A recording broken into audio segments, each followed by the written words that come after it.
खबर शामिल करते हैं। भारतीय बॉर्डर फेंसिंग टीम पर बागियों का हमला हुआ है। मुतादिद फौजी हलाक और जख्मी हुए हैं। आसाम राइफल्स पर चांगलांग के इलाके में फायरिंग की गई। भारतीय मीडिया के मुताबिक म्यांमार बॉर्डर पर हिफाजती बाड़ लगाने वाली टीम हमले की जद में आ गई।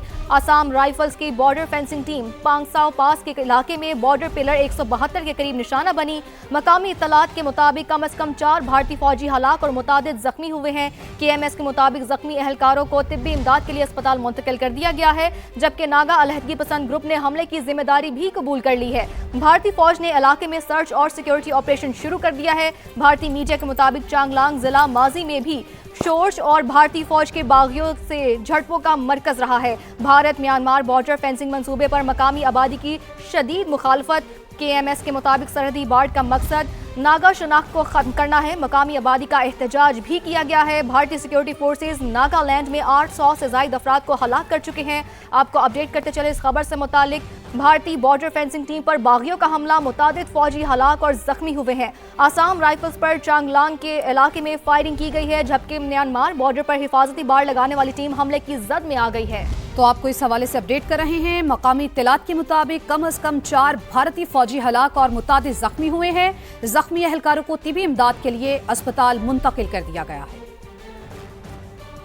खबर शामिल करते हैं। यमन के हौसियों ने इसराइल पर मिसाइल दागने की तस्दीक कर दी है। मिसाइल हमला ईरान, लेबनान और फलस्तीन में इसराइली हमलों का जवाब है। यमनी हौसियों की जानिब से ऐसा कहा गया है। आपको अपडेट करते चले इस खबर से मुतालिक। अहदाफ के हुसूल तक इसराइल के खिलाफ ऑपरेशन जारी रहेगा। यमनी हौसियों की जानिब से ऐसा कहा गया है। यमन के हौसियों ने इसराइल पर मिसाइल दागने की तस्दीक कर दी है। मिसाइल हमला ईरान, लेबनान और फलस्तीन में इसराइली हमलों का जवाब है। यमनी हौसियों की जानिब से ऐसा कहा गया है। अहदाफ के हुसूल तक इसराइल के खिलाफ ऑपरेशन जारी रहेगा। यमनी हौसियों की जानिब से ये खबर सामने आई है। पाकिस्तान और खत्ते के अमन के खिलाफ भारत की साजिश बेनकाब। पाकिस्तान की आलमी अहमियत से खाइफ, भारत दुनिया के अमन का दुश्मन बन गया। अफगानिस्तान के साथ मिलकर भारत का स्ट्रेटेजिक डिसइंफॉर्मेशन हमला। ईरान के नाम पर पाकिस्तान के खिलाफ मुनज़्ज़म प्रोपेगेंडा ऑपरेशन लॉन्च किया गया। जाली ईरानी शनाख्त के जरिए पाकिस्तान में नफरत फैलाने का बयानिया घड़ने का इंकशाफ हुआ है।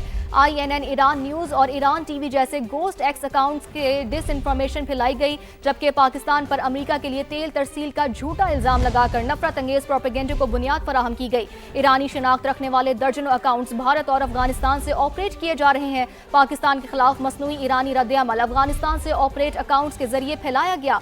अफगान नेटवर्क को बतौर प्रोलिफरेटर्स इस्तेमाल करने का सबूत भी सामने आ गया है। भारतीय डिसइंफॉर्मेशन हमले का मकसद अमन कोशिशों की कलीदी किरदार पाकिस्तान को मुतनाज़े बनाना था। साजिश में टाइम्स ऑफ ईरान न्यूज़ मरकजी प्रोपेगेंडा हब करार दिया गया। पाकिस्तान के खिलाफ डिसइंफॉर्मेशन मुहिम पर बात करने के लिए हमारे साथ हैं ब्रिगेडियर रिटायर्ड बाबर अलाउद्दीन साहब। बाबर साहब, बेहद शुक्रिया समा के लिए वक्त निकालने का। बाबर साहब, पाकिस्तान के खिलाफ भारत और अफगानिस्तान का घिनौना गठजोड़ तो पहले भी कई बार बेनकाब हो चुका है, लेकिन दुश्मन की हालिया डिसइंफॉर्मेशन मुहिम का बुनियादी मकसद क्या है? आप कैसे देखते हैं इसे? ये जो हिंदुस्तान की ये कोशिश है प्रोपेगेंडे की पाकिस्तान के अगेंस्ट से, वो इसलिए कर रहे हैं कि एक तो हमारा दुश्मन है, दूसरा उनको फ्रस्ट्रेशन है कि उनको हर जगह पर नाकामी का सामना करना पड़ रहा है। फौजी महाज पे भी, अस्करी महाज पे और सफारती महाज पे भी पिछले साल सवा साल से हम यही देख रहे हैं। और जब उनको किसी तरह को कामयाबी नहीं मिलती तो फिर वो झूठ का सहारा लेते हैं, क्योंकि सच तो उनके पास कुछ बताने को है नहीं। सच उनके लिए बहुत भयानक है। झूठ का सहारा लेते हैं और उस झूठ में फिर जो कुछ वो कर सकते हैं वो करते हैं। वो भी आजकल चूँकि अफगानिस्तान की मौजूदा हुकूमत उनकी कठपुतली है, उनकी प्रॉक्सी बनी हुई है, तो अफगानिस्तान के ज़रज़मीन को भी यूज़ कर रहे हैं, अफगानिस्तान के तमाम रिसोर्सेज को यूज़ कर रहे हैं। और बुनियादी तौर पर ये जो मुहिम जिसकी आपने बात की है कि ये बेनकाब हुई, इस मुहिम का तो बुनियादी मकसद ये था कि पाकिस्तान और ईरान के दरमियान गलत फहमियाँ पैदा की जाएँ, क्योंकि पाकिस्तान ये जो जंग इस वक्त इस खित्ते में जारी है अमेरिका, ईरान और इसराइल की, इसको बंद कराने में और सुलह के लिए कोशिशों में पाकिस्तान फोर फ्रंट पे है और पूरी दुनिया पाकिस्तान के किरदार को सराह रही है। तो इसको अंडरमाइन करने के लिए ये उन्होंने ये कोशिश की है ताकि ईरानियंस के दिल में पाकिस्तान के लिए वो गलत फहमियाँ पैदा की जाए, लेकिन वो हो नहीं सकी क्योंकि लोगों को हकीकत का पता है, इसलिए उनको इसमें कामयाबी तो नहीं हुई। लेकिन इस तरह की मुहिम को हमें हर वक्त बेनकाम करना चाहिए। और याद रखें, ये मुहिम उनकी कोई अभी हो के ये नहीं कि कल रुक जाएगी। दुश्मन है, उसने हर वक्त यही करना है। दुश्मन से आपको ये तवक्को रखनी चाहिए, हमने अपना काम ठीक करना है और हर वक्त अलर्ट भी रहना है, और इस तरह की हर मुहिम को हमने हकायक के साथ, सबूतों के साथ, फौरी तौर पे वक्त ज़ाया किए बगैर बेनकाब करना है। ठीक है, पाकिस्तान और ईरान के दरमियान गलत फहमियाँ पैदा की जाएं, इसीलिए ये हरकत की गई है, लेकिन ऐसा कभी नहीं हो सकता। ब्रिगेडियर रिटायर्ड बाबर अलाउद्दीन साहब इस पर गुफ्तगू कर रहे थे। आपका बेहद शुक्रिया। मछली की पैदावार, तहकीक और जदीद फार्मिंग के फरोग के लिए पंजाब हुकूमत का मेगा प्रोजेक्ट लाहौर में 5 अरब 61 करोड़ 32 लाख रुपए की लागत से एक्वा कल्चर बिजनेस हब कायम किया जाएगा।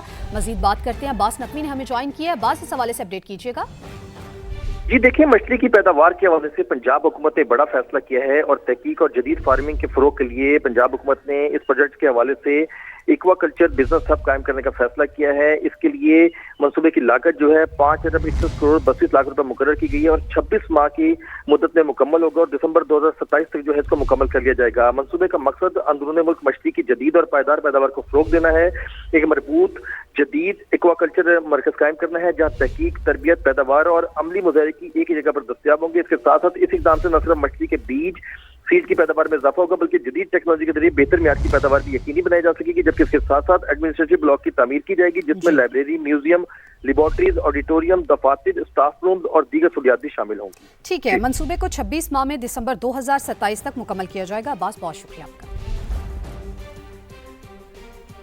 तो ईरान का इसराइल पर एक और तगड़ा वार, क्लस्टर मिसाइल भी दाग दिए हैं। इसराइल का डिफेंस सिस्टम आयरन डोम ईरानी मिसाइल रोकने में नाकाम दिखाई दिया। ईरानी मिसाइल गिरने से तबाही आई है और ये बताया जा रहा है कि एक इसराइली हलाक भी हुआ है, मुतअद्दिद जख्मी भी हुए हैं। बिल्कुल, और मुतअद्दिद तलबीब में इमारतें हैं जिन्हें नुकसान पहुंचा है, गाड़ियों में आग भड़क मची है। बहरीन की बात करें जहां हमले हुए हैं, सऊदी और अरब अमारात का ड्रोन गिराने का दावा भी इस मौके पर सामने आया है। सऊदी अरब के प्रिंस सुल्तान एयरबेस पर ईरानी मिसाइल हमला और इसी नतीजे में 12 अमरीकी एहलकार जख्मी हुए। वॉल स्ट्रीट जर्नल ये रिपोर्ट कर रहा है अमरीका के मुतअद्दिद रिफ्यूलिंग तैयारों को नुकसान पहुंचा है।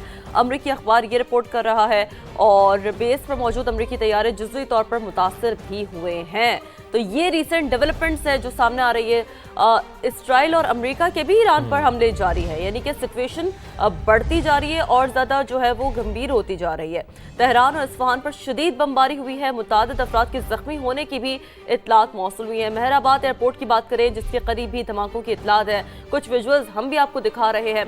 आप देख सकते हैं इस वक्त ये वो इलाके हैं जो धमाकों से न सिर्फ गूंजे हैं बल्कि बखूबी तौर पर इसमें नजर आ रहा है कि कितना नुकसान पहुंचा। बिल्कुल, नुकसान बहुत ज़्यादा हुआ है चूँकि इसराइल और अमेरिका के भी ईरान पर हमले जारी हैं। तेहरान के मनाजिर हैं, इस्फहान के मनाजिर हैं जहाँ शदीद बमबारी हुई है और मुतअद्दिद अफराद के जख्मी होने की भी और इत्तलात एटमी है। तंसीबात पर भी हमले का कुछ इल्ज़ाम जो कि ईरान ने इसराइल और अमेरिका पर आयद किया है कि एटमी तंसीबात पर हमले का इल्ज़ाम लगा दिया। पासदारान इनकलाब ये कह रहे हैं कि मशरिक़ वुस्ता में अमरीकी कंपनियों को निशाना बनाने का ऐलान करते हैं और ईरानी मीडिया का ये कहना है कि इसराइल ने वाटर रिसर्च रिएक्टर पर भी हमला किया है। ईरानी हुकाम ने रॉयटर्स से गुफ्तगू में कहा है कि अमेरिका को तजावीज़ का जवाब देना है या नहीं अभी फैसला नहीं किया। ईरानी वज़ीर ख़ारजा अब्बास अराग़ची ने भी ये तस्दीक की है कि पावर प्लांट और न्यूक्लियर साइट्स पर हमला किया गया। इसराइल के मुताबिक हमलों से पहले अमेरिका को एतमाद में लिया गया। ताज़ा हमले अमरीकी सदर के दावों के बरक्स हैं। बिल्कुल, और इसके साथ साथ आपको ये भी बता दें कि ईरान के बोशहर न्यूक्लियर पावर प्लांट और खंदाब हैवी वाटर प्लांट पर भी हमला हुआ है। बोशहर का रिएक्टर महफूज है, ताबकारी का अखराज नहीं हुआ। आलमी तवानाई एजेंसी की जानिब से ऐसा बताया गया है। खंदाब वाटर प्लांट से भी ताबकारी की इत्तलात नहीं है, आलमी तवानाई एजेंसी की जानिब से भी ऐसा कहा गया है। सूरत हाल पर मुसलसल नज़र रखे हुए हैं, आलमी तवानाई एजेंसी की जानिब से भी ऐसा बताया। एक बार बात करेंगे पाकिस्तान और खित्ते के अमन के खिलाफ भारत की साजिश बेनकाब। पाकिस्तान की आलमी अहमियत से खारिज भारत दुनिया के अमन का दुश्मन बन गया।